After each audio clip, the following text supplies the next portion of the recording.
That little factory turned out to be more valuable than we ever thought. I always considered it dull, but maybe we had underestimated it. If I had known better, I would have gotten a job there myself. Being family, a promotion would have been a sure thing.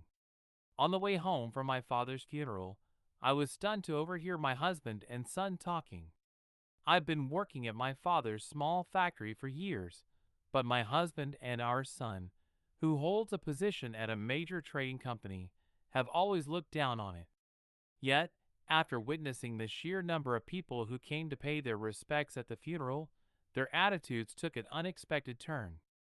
The thought of them suddenly wanting to join the company just because we're family made me sick. It's completely misguided to assume that being related guarantees a promotion. People at that factory make an honest living and take pride in their work. I won't let my husband and son insult them just because they've had a change of heart. Without making a scene, I made up my mind. I packed my bags and decided I was never setting foot in that house again. My name is Megan.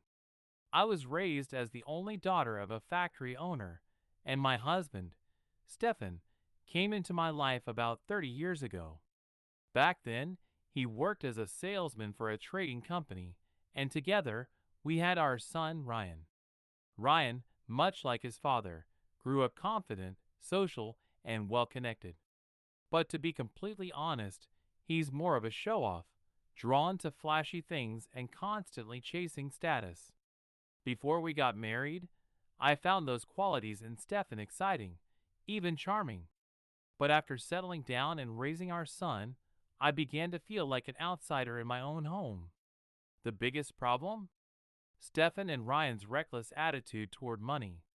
Both of them spent freely without much thought, constantly putting strain on our finances. We argued about it countless times, but we never found common ground. I never imagined that my growing frustration would eventually push me towards such a drastic decision. I've been involved in my father's factory since I was young, and after years of dedication, I became the executive director. My father had hoped Ryan would help run the business one day, but he had no interest. He preferred the fast-paced world of sales at the trading company where Stefan worked. I like talking to people. I think sales suits me better, Ryan told my father. But I knew the truth. He secretly dismissed the factory as boring and beneath him. My father must have picked up on that because he stopped bringing up the subject with him altogether. Watching my father slowly distance himself from Ryan was painful. But Stefan, much like our son, had no respect for the factory either. He always viewed it as just another small-time subcontractor. It hurt to see something my father and I cared so much about being treated as insignificant, but I eventually gave up trying to change Stefan's mind. We saw the world too differently. I'm planning a motorcycle trip with some friends, Stefan announced one evening. Thinking about getting a bike, and I'm taking Ryan with me. What? But motorcycles are expensive. Are you really buying one? I asked, caught off guard. We had a system. Household expenses were split, and whatever was left was ours to spend freely. It worked, but a major purchase like this out of nowhere? It didn't sit right with me. If you're buying it, you should at least pay half, I insisted. Stefan raised an eyebrow at my hesitation. Ryan works in sales, too. Connections are everything in this business. This is for his future, so what's the issue? Fine, I sighed. But if you have time for motorcycles, why don't you take Ryan to visit my father? He hasn't been feeling well, and he might need to be hospitalized. Seeing his grandson would probably cheer him up. My father was still managing the company, but age was catching up with him. He'd been in and out of the hospital for checkups, and since my mother passed away years ago, I constantly worried about him being alone. Stefan barely reacted. Yeah, well, we're pretty busy right now. Maybe later, he said vaguely. Lately, any time I asked for something, Stefan would get irritable. This time was no different. He frowned at me before snapping. I'm talking about Ryan, not me. Shut up, he barked. I talk business with Ryan, so I know how busy he is. We're both in sales. I need to pass down my experience. Lately, I had started to wonder if their so-called business discussions were just an excuse to goof off. Stefan was rarely home, always out claiming it was for work socializing. I had practically raised Ryan on my own. And maybe because of that, Ryan had picked up some outdated views. That's just how men are, he would sometimes say, parroting his father's attitude. It made me worry. Was he ever going to mature enough to have a stable marriage of his own? Anyway, that's the plan. Count on you for the bike, Stefan added casually. It wasn't long before I found out Ryan had secretly gone to see my father. One evening, he showed up at our house asking for money. He wanted to buy a motorcycle helmet. I found out later when my father mentioned it in passing, and I just buried my face in my hands. Oh no. Stefan told me to pay half for Ryan's motorcycle. I muttered, shaking my head. Well, he's my grandson, so of course I gave him the money. My father admitted. Like most grandparents, he had a soft spot for Ryan. But I could tell that patience was starting to wear thin. Even my father was beginning to realize how self-absorbed Ryan had become. And as for Stefan, the man I once loved, I no longer felt anything for him. Stefan never helped with the house, never pitched in with parenting. He was always gone, and when he was home, he barely paid attention. Back when my mother was still alive, and my workplace was more understanding, I managed to hold everything together. But now, I could feel the love slipping away. Megan, I hate to ask, but I need to be hospitalized again. Can you take care of the company for me? My father told me one day. Of course, I said. To be honest, I had already been thinking about divorcing Stefan. And as for the factory, I knew I couldn't trust Ryan with it. Not that he would want to take over anyway. It would be better to find someone outside the family to lead the company. I discussed it with my father once he got out of the hospital. I was sure he would agree. My days quickly became a whirlwind of responsibilities. Between running the company and caring for my father, there was barely a moment to breathe. Thankfully, everyone at work pulled together to keep things going, and despite the chaos I managed, the thought of being able to welcome my father back, knowing I had done my best, kept me going. But caregiving was another story. As expected, Stefan and Ryan kept making excuses about work and never once visited the hospital. Ever since I scolded Ryan for shamelessly asking my father for money, he had been sulking. And of course, Stefan took his side.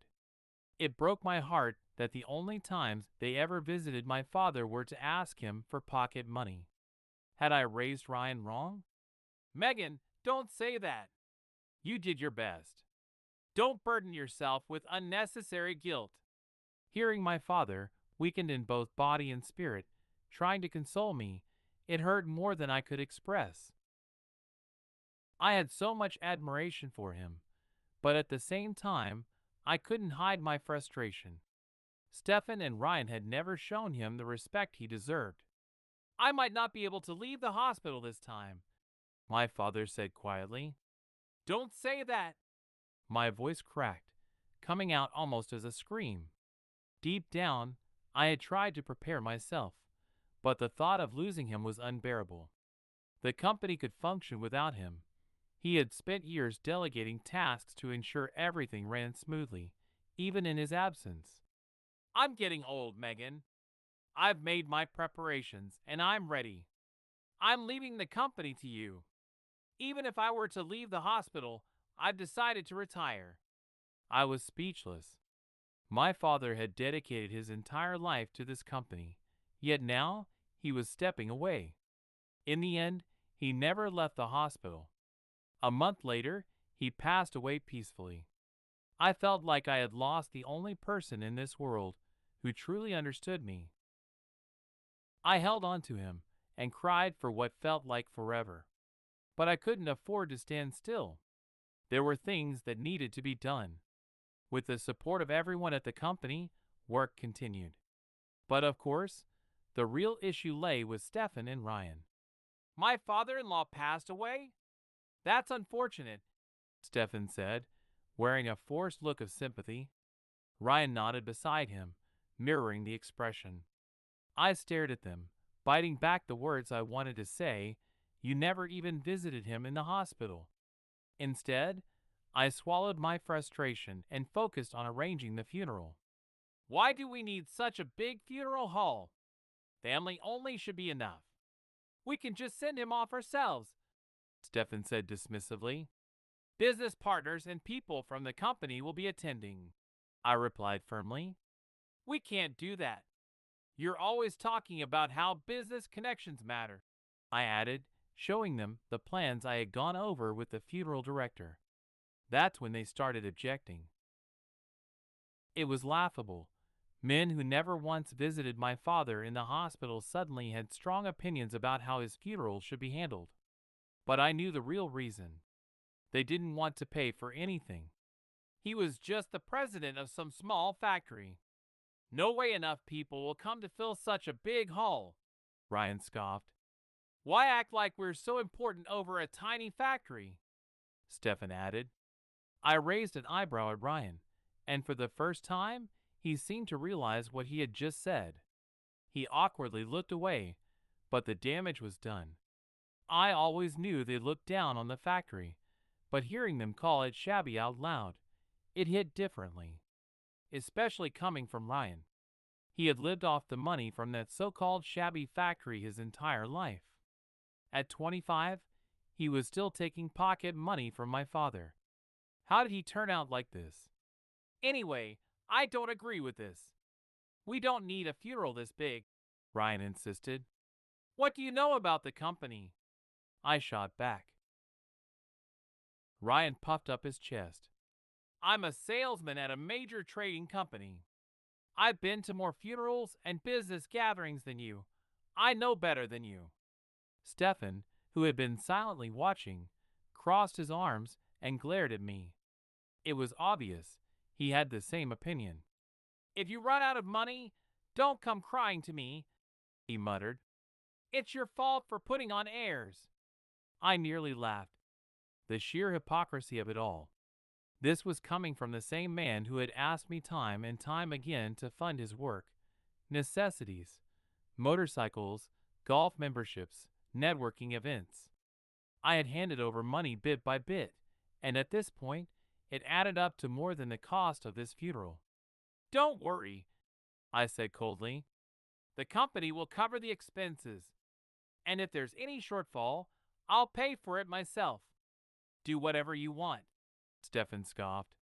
Ryan still wasn't happy. You're always telling me not to waste money, but now you're throwing it away on this? I turned to look at him. Your grandfather was the president of this company, Ryan. This isn't a waste. It was pointless trying to argue with him. Come on, let's go, Stefan muttered, tugging at Ryan's sleeve. Both of them shot me resentful looks before walking out. I already knew what they were going to do next. Go out somewhere, probably under the excuse of business socializing. They did agree to attend the funeral, at least. I had no choice but to turn a blind eye to everything else. Once they stopped interfering, everything fell into place. The funeral arrangements were handled smoothly, and at home, though the air was tense, I had no time to dwell on it. I did only the bare minimum when it came to housework. Everything else was consumed by funeral preparations and my responsibilities at the company. Then, on the day of the funeral, I saw it, the stunned expressions on Stefan and Ryan's faces as they took in the crowd. So many people, Ryan muttered under his breath. Even politicians and well-known figures had come. Stefan's eyes widened as he scanned the room. Isn't that my company's president? He whispered. The funeral hall, I had arranged was overflowing with people. The funeral hall was packed, something that clearly caught Stefan and Ryan off guard. They had always dismissed my father's company as insignificant, and now, faced with the overwhelming turnout, they seemed uneasy. Stefan's eyes darted around until they landed on his company's president. Without missing a beat, he hurried over to him. "President, thank you for coming," he said, bowing slightly, eager to make an impression. "My condolences," the president replied. "It's a great loss. He was a valuable man." "You're too kind," Stefan said, bowing even lower. But instead of engaging further, the president simply nodded and walked past him, heading straight toward me. I caught the brief look of surprise on Stefan's face as he watched his boss approach me. "It must be difficult losing your father," the president said sincerely. "Will you be taking over the factory?" "Until I go through my father's will, I can't say for sure," I replied. "But that's my intention." He gave me an approving nod. "You'll do well as executive director. We'll support you. Your father did a great deal for us." Out of the corner of my eye, I saw Stefan and Ryan exchange confused glances. It was clear they didn't understand why a major trading company's president was speaking to me as an equal. But when I mentioned my father's will, I noticed a shift in their expressions. Their earlier disinterest was suddenly replaced by something else, something unsettling.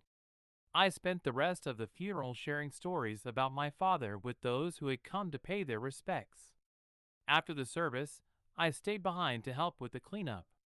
Stefan and Ryan, on the other hand, left almost immediately. It was expected. Since I had been the one handling all the arrangements, it only made sense for me to stay. Still, their absence left me feeling more drained than I expected. "Thank you for all your help today," I told the employees who had assisted me. "There's still a lot to do tomorrow, so I appreciate your support." With the cleanup finished earlier than expected, I finally headed home, relieved at the thought of resting properly for the first time in days. "I'm home," I called out as I stepped inside. Silence. At first, I assumed Stefan and Ryan were still sulking over the funeral. But then I overheard their voices coming from the living room. Something about their tone felt off. Curious, I paused to listen. "That little factory is worth more than we thought," Ryan said, his voice excited. "I always thought it was boring, but maybe we made a mistake. If I had known, I would have taken a job there," Stefan added. "Being family, I could have gotten promoted without even trying." I stood frozen, unable to believe what I was hearing. They didn't care about the company's legacy. They weren't interested in the people who worked there, the ones who had built their lives around it. No, to them, it was just another opportunity, another way to take advantage of a system they had once ridiculed. "That's why Mom became executive director, because she's family," Ryan continued. "But let's be real, the employees would prefer a male president." My hands clenched into fists. My entire body trembled with anger. "Taking maternity leave and getting promoted afterward, what a sweet deal," Ryan scoffed. "Men work themselves to death, and they still don't get those kinds of advantages." I had to swallow back the rage boiling inside me. Did he really think maternity leave was a break? It wasn't time off. It was a whole different kind of work. Yet here he was, belittling both me and the company. I had failed. Somehow, I had raised a son who had inherited Stefan's outdated, arrogant mindset. And now, he was openly mocking the mother who had sacrificed everything for him. "Well, it's not too late," Stefan said. "Ryan, why don't you step in and offer to help your mother? The factory will be yours soon anyway." My stomach turned. Ryan had become the way he was largely because of Stefan's influence. My husband had never lifted a finger when it came to child rearing or housework, but he was always eager to throw money at expensive hobbies for Ryan. That pattern had never changed.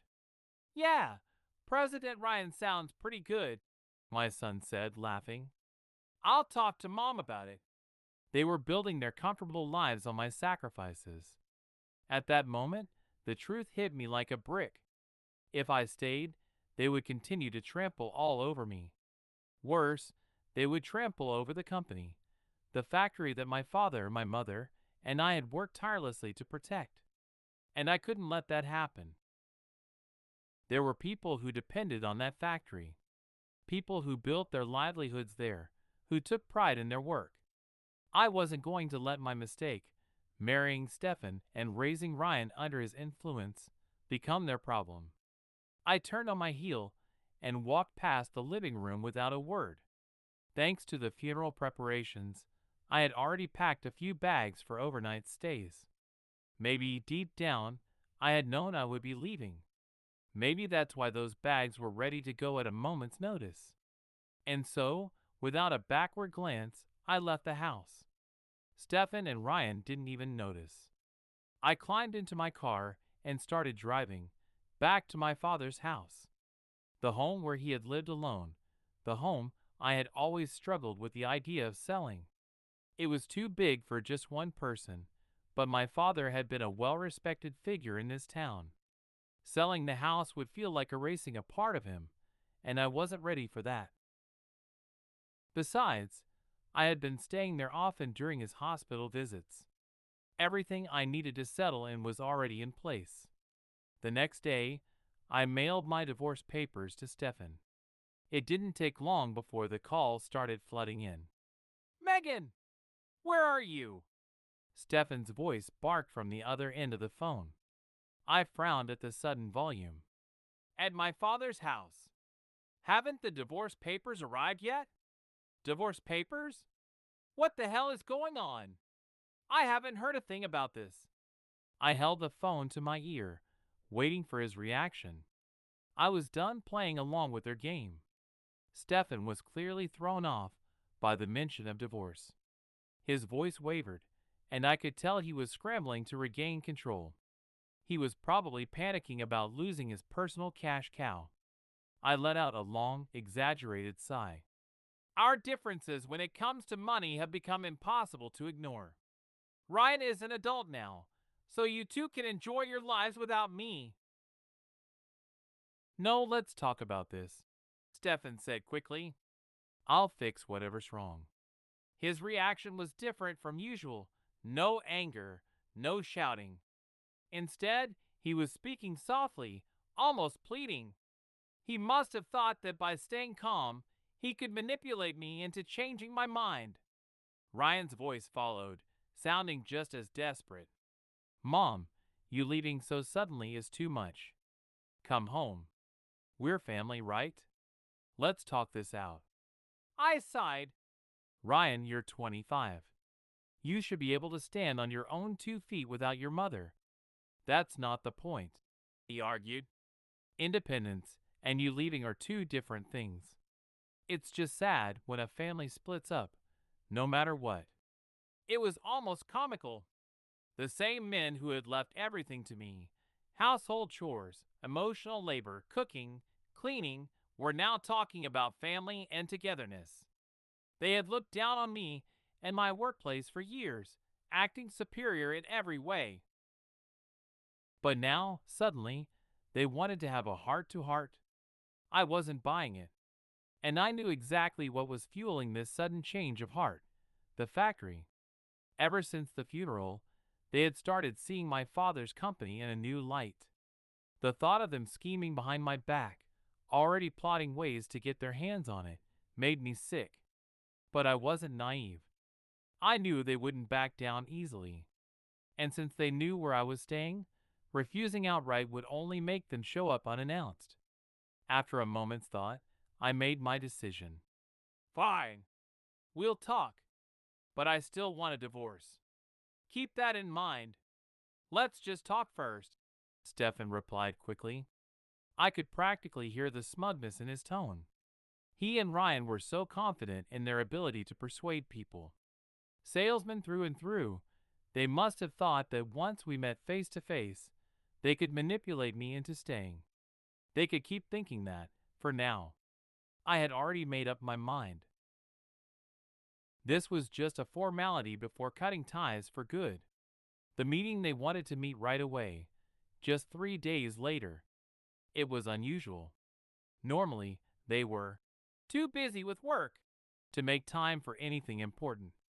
Yet now, they were in a rush. I knew why. They wanted to get to me before I had time to prepare. They figured if they waited too long, I'd get too wise to their tactics and become harder to manipulate. And they were right. I had planned on taking a week to make sure I was fully ready. But I had been preparing for this moment long before I even brought up divorce. So moving up the timeline? It didn't matter to me. The day of the meeting arrived, and I walked in, calm and composed. "I brought my lawyer," I announced. Stefan and Ryan's smug expressions faltered instantly. The lawyer I had chosen was well known in our area, especially for his expertise in divorce cases. Hey, Stefan stammered, forcing a nervous laugh. "Bringing a lawyer to a family discussion? Don't you think that's a bit much?" "Yeah, Mom," Ryan chimed in, his voice shaky. "Isn't this a little aggressive?" Their voices lacked their usual confidence. They had expected me to come in alone, vulnerable. Instead, I had brought someone who knew the law inside and out. I crossed my arms. "I told you, I want a divorce. If you're refusing to agree, this is completely normal." Ryan's expression shifted. His voice softened. "Mom, do you really want to cut ties with us that badly?" Before, I might have hesitated. I might have wavered, let guilt creep in. But after overhearing their conversation about the factory, I felt nothing. No attachment. No affection. Just disgust. "Yes," I said without hesitation. "I have no desire to stay connected to people who only want my father's company because they think being family means guaranteed promotions." Ryan's face turned bright red. He went completely silent. He had never expected me to know. They were so careless. Not once had they stopped to consider that I might have overheard them that day. They truly thought I had just left on a whim. How did you? You were so busy talking about your plans that you didn't even notice I was home." I cut him off. "That's when I lost the last shred of patience I had left for you." Ryan clenched his jaw, avoiding eye contact. Stefan's mouth opened as if to say something, but no words came out. And then, just to deliver the final blow, my lawyer handed Stefan a stack of documents. "Since the beginning of your marriage," the lawyer began, his voice calm and professional, "you have repeatedly requested financial assistance from Megan, claiming it was for work-related expenses. Megan has kept detailed records of every amount given to you, including the intended purpose, dates, and totals. We are formally requesting repayment of this sum." Stefan's eyes widened. He snatched the papers and flipped through them, his face growing more and more pale with every page. It was almost poetic. The total amount he owed was nearly the same as the funeral expenses he had so vehemently objected to. "But this," Stefan muttered. "That's right," I said. "This includes the money given to Ryan as well." Ryan's head snapped up. His expression twisted in panic. "This isn't fair. Isn't that child support?" he blurted out. I nearly laughed in his face. Was he serious? He was 25. He had a job. And yet, here he was, trying to twist my past financial support into something it wasn't. Stefan and Ryan had always been greedy when it came to money. But now? Now they were just desperate. And I was done entertaining them. "I actually left out the money that was supposedly for Ryan," I said, watching Stefan's face turn pale as he glared at the documents. He flipped through the pages, his fingers tightening around the papers. His eyes darted across the numbers, disbelief flashing across his face. He probably couldn't believe the total sum, but that was only because he never kept track of his own spending. For years, he had always wanted the best: expensive shoes, tailored suits, luxury watches, always justifying it as necessary for his sales job. And every time he begged me for money, he claimed it was an investment in his career. "You always said it was for work," I reminded him. "And every single time I told you I was lending you that money, you agreed to pay it back." "But we're married," he snapped. "Helping each other is normal." I let out a dry laugh. "Really? I don't remember you ever helping me with anything." Stefan had never lifted a finger for household chores, never helped raise Ryan. Everything had always been left to me. Unfortunately, there were no witnesses to the years of neglect, so demanding compensation for that would be an uphill legal battle. I had already decided to let go of any claim for consolation money. I didn't want to waste my time fighting this man in court. Even asking for the repayment of borrowed money was almost just for the principle of it. My lawyer assured me we would win, but in the end, I didn't care about the money itself. The only thing that mattered to me was protecting my father's company. Stefan fell silent, staring at the documents with a stiff expression. Then, Ryan finally spoke up. "If you want to divorce Dad so badly, fine," he said hesitantly. "That's between you two. But I'm your son, right? The stuff about promotions and changing jobs, that was just a mistake. I'll change. I'll work hard. Please forgive me." His words only confirmed how little he had actually changed. Did he even hear himself? I glanced at Stefan, who was looking around frantically, like a man drowning. "Ryan, you're abandoning me over this?" he demanded. "This debt is insane. Of course, she's fed up, but you—" Ryan barely spared him a glance. "I'm her son. No matter what, she can't cut ties with me." I almost laughed. Like his father, he was already calculating his next move. He had realized Stefan was a sinking ship, so now he was trying to latch onto me, probably thinking about the inheritance. Shameless. To the very end. I had raised him on my own for most of his childhood. I had given everything to make sure he was cared for. And yet, lately, every time I looked at him, all I could wonder was, where did I go wrong? "Parent-child ties can't be severed," Ryan added, as if that somehow secured his position. Stefan's shoulders sagged, while Ryan allowed himself a small, satisfied smile. Stefan shot him a furious glare. Just minutes ago, they had been perfectly aligned, father and son, scheming together. Now, the moment money was on the table, their alliance was crumbling. Selfish people were terrifying. But I wasn't done yet.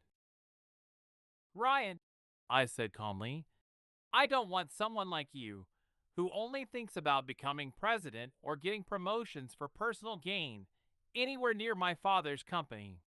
Ryan's face went rigid. At that moment, the doorbell rang. Stefan frowned. "Who the hell is that?" I stood up, ignoring the tension in the room. "Probably the guest I invited." Both Stefan and Ryan stiffened, clearly uneasy. I opened the door and stepped aside. "President, thank you for taking the time to come." The man who entered was none other than the president of the trading company where Stefan worked. "I couldn't refuse when you reached out to me," he said with a polite smile. Stefan's face drained of all color. His boss. The man he had been so eager to impress at the funeral. The very same man who had been a long-time acquaintance of my father and a business partner of the factory. Stefan had never known about their close relationship, not until the funeral. But now it was too late. "I heard one of our employees was causing some trouble," the president said, his tone calm but firm. "I apologize for the inconvenience." "There's no need for you to apologize," I said. Stefan is my husband, after all. The president nodded. Your father helped me tremendously. I want to maintain a long relationship with your company. Then he turned his gaze to Stefan, offering him a small, almost amused smile. Stefan, isn't it? Stefan immediately straightened his posture, sweating under the weight of his boss's presence. We'd have a problem if someone like you, who doesn't even know left from right, got involved with that company, the president said casually. I'm going to have to ask you to give up on the factory. Stefan's mouth opened and closed like a fish. Seeing his confusion, the president let out a deep sigh. You don't get it, do you? He murmured. It was really fortunate that your predecessor kept his business and private life separate. Otherwise, Megan would have never ended up with you. Stefan's eyes widened. And frankly, the president continued, we were lucky your attitude didn't get our entire partnership terminated years ago. Stefan tried to argue, but the president ignored him and turned to Ryan instead. Your son is in the sales department at Ravenwood Trading, correct? Well, Mr. Ravenwood has something to say to him. He held up his phone. Ryan talked to him. Ryan swallowed hard. He hesitated but had no choice. He took the phone, his hand shaking. The atmosphere in the room had completely shifted. Just having the president here changed everything. While Ryan spoke quietly into the phone, the president turned back to Stefan. You should go through with the divorce, he said simply. But this is a family matter, Stefan blurted out. You're interested in that company, aren't you? The president asked.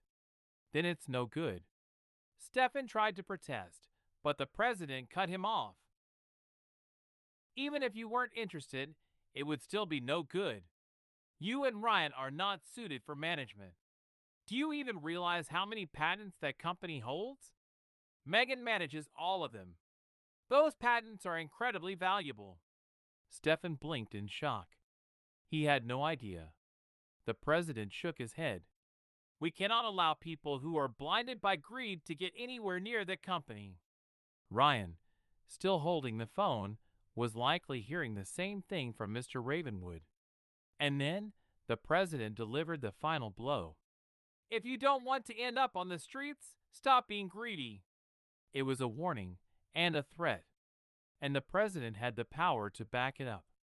If every CEO, lawyer, politician, and influential figure who had attended my father's funeral shared his views, then Stefan and Ryan would be nothing more than dust in the wind. Stefan shuddered, finally grasping the reality of the situation. His voice came out weak. I understand. Ryan, still pale, echoed his words. I won't get involved anymore. Epilogue. In the end, I successfully divorced Stefan. I also recovered all the money I had lent him. Both Stefan and Ryan were demoted after this incident. They were sent to opposite ends of the country, Stefan to the south, Ryan to the west. Their salaries were slashed, and any chance of promotion was gone. I don't trust them unsupervised, Mr. Ravenwood had said, so we'll keep them employed at the lowest positions. Hearing that sent a chill down my spine. But at the same time, I was grateful. Free from Stefan and Ryan, I poured myself into my work. My father's company, my company, became my entire focus. With the president's words still in my heart, I continue working hard every day, protecting the factory my parents built.